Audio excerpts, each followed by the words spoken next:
रामायण से जुड़े अनजाने तथ्य जो बहुत कम लोग ही जानते हैं। आइए जानते हैं इस वीडियो में। नमस्ते दोस्तों, स्वागत है आपका हमारे चैनल में। रामायण हिंदुओं का एक पवित्र ग्रंथ है। हिंदू धर्म में रामायण का विशेष स्थान है क्योंकि रामायण का संबंध भगवान श्री राम से है। हिंदू धर्म में भगवान राम और महाकाव्य रामायण का एक बहुत ही विशेष स्थान है।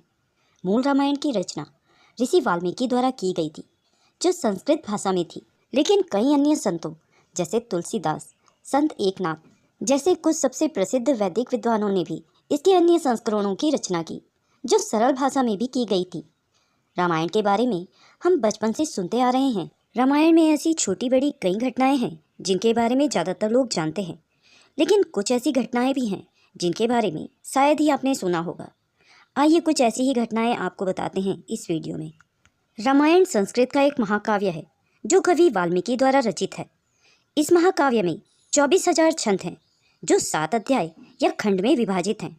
पाठ को अगर हम रामायण के हर 1000 छंद का पहला अक्षर लें तो हमें 24 अक्षर मिलते हैं जो मिलकर गायत्री मंत्र बनाते हैं। दूसरा तथ्य है कि आधुनिक काल वाले वानर नहीं थे हनुमान जी। कहा जाता है कि कपि नाम की एक वानर जाति थी। हनुमान जी उसी जाति के ब्राह्मण थे। शोधकर्ताओं के अनुसार भारतवर्ष में आज से 9 से 10 लाख वर्ष पूर्व बंदरों की एक ऐसी विलक्षण जाति विद्यमान थी जो आज से लगभग 15,000 वर्ष पूर्व विलुप्त होने लगी थी और रामायण काल के बाद लगभग विलुप्त ही हो गई। इस वानर जाति का नाम कपि था। मानवनुमा यह प्रजाति मुख और पूंछ से बंदर जैसी नजर आती थी। भारत से दुर्भाग्यवश कपि प्रजाति समाप्त हो गई, लेकिन कहा जाता है कि इंडोनेशिया देश के बाली नामक द्वीप में आज भी पूंछधारी जंगली मनुष्यों का अस्तित्व विद्यमान है। तीसरा तथ्य है अग्नि परीक्षा का सच।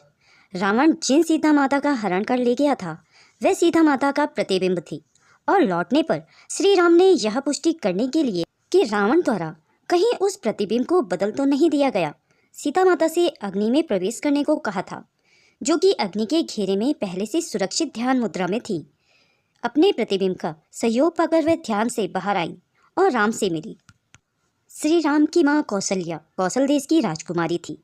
इनके पिता का नाम सकौशल तथा माता का नाम अमृत प्रभा था।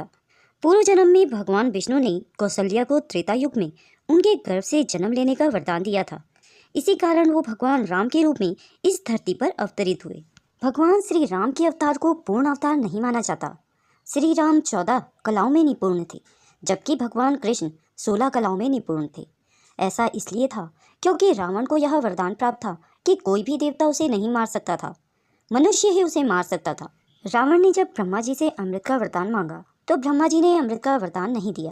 तब रावण ने ब्रह्मा जी से वरदान मांगा कि उसका वध किसी देवी देवता, राक्षस या अन्य किसी से ना हो। रावण ने मनुष्य को इस श्रेणी में नहीं रखा क्योंकि रावण मनुष्य को तुच्छ समझता था। इसीलिए भगवान विष्णु ने एक साधारण मनुष्य के रूप में जन्म लिया और रावण का वध किया। जिस दिन रावण सीता का हरण करके अशोक वाटिका में लाया था, ठीक उसी दिन ब्रह्मा ने एक विशेष खीर इंद्र के हाथों देवी सीता तक पहुंचाई थी। इंद्र ने देवी सीता के पहरे पर लगे राक्षसों को अपने प्रभाव से सुला दिया, जिसके बाद इंद्र ने देवी को वो दिव्य खीर दी जिसे ग्रहण कर देवी सीता की भूख प्यास शांत हो गई और वो अशोक वाटिका में बिना कुछ खाए पिए रह सकी। रावण भगवान शिव का अनन्य भक्त था। भगवान शिव के भजन कीर्तन के लिए रावण ने एक बार अपनी बाजू काटकर उससे एक वाद्य यंत्र भी बनाया था। शेषनाग के अवतार लक्ष्मण ने रावण के पुत्र मेघनाद को ही नहीं बल्कि उसके दूसरे पुत्रों जैसे प्रहस्त और अतिकाय को भी मारा था। जिस समय भगवान श्री राम वनवास गए उस समय उनकी आयु 27 वर्ष थी। राजा दशरथ नहीं चाहते थे कि राम वनवास जाए, इसलिए राजा दशरथ ने उन्हें सुझाव दिया कि वह उन्हें बंदी बना ले और राजगद्दी पर बैठ जाएं। लेकिन मर्यादा पुरुषोत्तम राम ऐसा कभी नहीं करते। वनवास के दौरान भगवान राम ने एक कबंध नामक श्रापित राक्षस का वध किया था। उसी ने राम को सुग्रीव से मित्रता करने का सुझाव दिया था। रावण जब विश्व को विजय करने पर निकला तो उसका युद्ध अयोध्या के राजा अनरण्य के साथ हुआ, जिसमें रावण विजयी रहा। राजा अनरण्य वीर गति को प्राप्त हो गए। उन्होंने मरते हुए श्राप दिया कि तेरी मृत्यु मेरे कुल के एक युवक द्वारा होगी। श्री राम के भाई राजकुमार भरत को अपने पिता की मृत्यु का आभास पहले से ही हो गया था। उसने स्वप्न में देखा था कि उसके पिता काले कपड़ों में लाल रंग की फूलों की माला पहने हुए एक रथ पर बैठकर दक्षिण दिशा की ओर जा रहे हैं और स्त्रियां उन पर पीले रंग की फूलों की वर्षा कर रही हैं।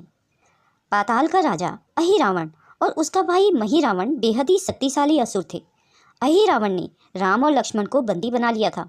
प्रभु राम और लक्ष्मण को बचाने और अहिरावण महिरावण के वध के लिए हनुमान जी को पंचमुखी रूप लेना पड़ा था। रावण जब अपने विश्व विजय अभियान पर था तो वह यमपुरी पहुंचा, जहां उनका युद्ध यमराज से हुआ। जब यमराज ने उस पर कालदंड का प्रहार करना चाहा तो ब्रह्मा जी ने उन्हें रोक लिया, क्योंकि वरदान के कारण रावण का वध किसी देवता के द्वारा संभव नहीं था।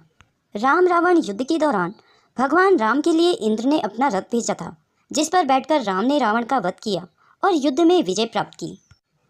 इंद्र के ईर्ष्यालु होने के कारण कुंभकर्ण को सोने का वरदान प्राप्त हुआ था। रामायण में एक दिलचस्प कहानी हमेशा सोने वाले कुंभकर्ण की है। कुंभकर्ण रावण का छोटा भाई था, जिसका शरीर बहुत ही विकराल था। रामायण में वर्णित कुंभकर्ण लगातार 6 महीनों तक सोता रहता था और फिर सिर्फ एक दिन के लिए खाने के लिए उठता था, पुनः 6 महीनों के लिए सो जाता था। लेकिन क्या आपको पता है कि कुंभकर्ण को सोने की आदत कैसे लगी? एक बार यज्ञ की समाप्ति पर प्रजापति ब्रह्मा कुंभकर्ण के सामने प्रकट हुए और उन्होंने कुंभकर्ण से वरदान मांगने को कहा। इंद्र को इस बात से डर था कि कहीं कुंभकर्ण वरदान में इंद्रासन न मांग ले, अतः उन्होंने देवी सरस्वती से अनुरोध किया कि वह कुंभकर्ण की जीवा पर बैठ जाएं, जिससे वह इंद्रासन के बदले निंद्रासन मांग ले। इस प्रकार इंद्र की ईर्ष्या की वजह से कुंभकर्ण को सोने का वरदान प्राप्त हुआ था। लव कुश प्रथम वाचक। विश्व में रामायण का वाचन करने वाले पहले वाचक कोई और नहीं बल्कि स्वयं भगवान श्री राम के पुत्र लव और कुश थे, जिन्होंने राम कथा स्वयं अपने पिता श्री राम के आगे गाई थी। पहली राम कथा पूरी करने के बाद लव और कुश ने कहा था कि हे पितु, भाग्य हमारे जागे, राम कथा कही राम के आगे। लक्ष्मण को गुडाकेश के नाम से भी जाना जाता है। ऐसा माना जाता है कि वनवास के 14 वर्षों के दौरान अपने भाई और भाभी की रक्षा के उद्देश्य से लक्ष्मण कभी सोते नहीं थे। इसके कारण उन्हें गुडाकेश के नाम से भी जाना जाता है। वनवास की पहली रात को जब भगवान राम और माता सीता सो रहे थे तो निंद्रा देवी लक्ष्मण के सामने प्रकट हुई। उस समय लक्ष्मण ने निंद्रा देवी से अनुरोध किया कि उन्हें ऐसा वरदान दे कि वनवास के 14 वर्षों के दौरान उन्हें नींद न आए, वह अपने भाई और भाभी की रक्षा कर सके। निंद्रा देवी ने इस बात पर प्रसन्न होकर बोली, अगर कोई तुम्हारे बदले 14 वर्षों तक सोए तो तुम्हें यह वरदान प्राप्त हो सकता है। इसके बाद लक्ष्मण की सलाह पर निंद्रा देवी लक्ष्मण की पत्नी और सीता की बहन उर्मिला के पास जा पहुंची। उर्मिला ने लक्ष्मण के बदले सोना स्वीकार कर लिया और पूरे 14 वर्षों तक सोती रही। गंगा का एक नाम जानवी भी है। इसकी भी एक कहानी रामायण में है। जब भागीरथी गंगा को पृथ्वी पर अवतरित कर रहे थे तो गंगा के पानी के वेग से ऋषि जानू की फसल नष्ट हो गई। ऋषि ने अपने योग बल से गंगा को बांध लिया। इससे भगीरथ का प्रयास विफल होने लगा। ऋषि से माफी मांगकर प्रार्थना की गई। तब उन्होंने बताया कि गंगा का पृथ्वी पर अवतरण कितना आवश्यक है। तब ऋषि ने गंगा को मुक्त किया। रामायण में वानर सेना ने जो पुल बनाया था वह बहुत पुरानी कहानी है, लेकिन नासा के वैज्ञानिकों द्वारा जिस पुल की खोज हुई थी वह रामायण के मुताबिक बना हुआ पुल है, जिसे आदम पुल कहा जाता है। वाल्मीकि रामायण और रामचरितमानस रामायण में लक्ष्मण रेखा के प्रकरण का वर्णन नहीं है। जब माता सीता ने पृथ्वी के अंदर समाकर अपने शरीर का परित्याग किया था, उसी समय भगवान राम ने सरयू नदी में समाधि लेकर पृथ्वीलोक का परित्याग किया था। विश्वामित्र ने राम और लक्ष्मण को बला और अतिबला नाम की विद्या सिखाई थी, जिसके कारण कोई भी उन पर सोते हुए आक्रमण नहीं कर सकता था और इसी विद्या के चलते उन्हें भूख प्यास नहीं सताती थी। वनवास काल के दौरान अयोध्या पर 24 बार आक्रमण हुए थे, जिनसे निपटने के लिए शत्रुघ्न जाते थे। दशरथ को मिले श्राप के अनुसार उनकी मृत्यु पुत्र वियोग में होगी, तो अगर राम लक्ष्मण वनवास नहीं जाते तो दशरथ के जीवन काल में ही चारों पुत्रों में से किसी एक की मृत्यु हो जाती।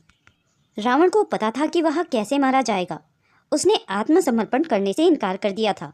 वह जानता था कि अगर श्री राम लक्ष्मण आम इंसान है तो वह जीत प्राप्त कर लेगा, अगर वह देवता है तो वह उनके हाथों मरकर मोक्ष को प्राप्त होगा। रामायण के कई संस्करण हैं।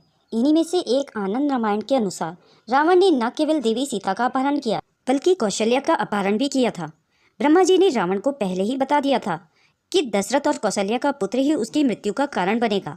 अपनी मृत्यु को टालने के लिए रावण ने कौशल्या का अपहरण कर उसे एक डिब्बे में बंद करके कौशल्या को एक समुद्र के किनारे द्वीप पर छोड़ दिया था। रावण महाज्ञानी विद्वान था। भगवान राम ने भी उन्हें महाब्राह्मण माना था। इसीलिए जब रावण मृत्यु से अपर था तब प्रभु राम ने लक्ष्मण से रावण के पास जाकर उसे ज्ञान अर्जित करने को कहा था। श्री राम के वंशजों ने भी महाभारत में भाग लिया था, जिनका जन्म महाभारत काल में कौरवों की ओर से लड़ने वाले भगवान राम के पुत्र कुश की 50वीं पीढ़ी में हुआ था। दोस्तों, अगर यह वीडियो आपको पसंद आई हो तो इसे लाइक और शेयर करना ना भूलें। अगर आप मेरे चैनल में नए हैं और ऐसी ही रोचक तथ्य सुनना पसंद करते हैं तो मेरे चैनल को सब्सक्राइब करें।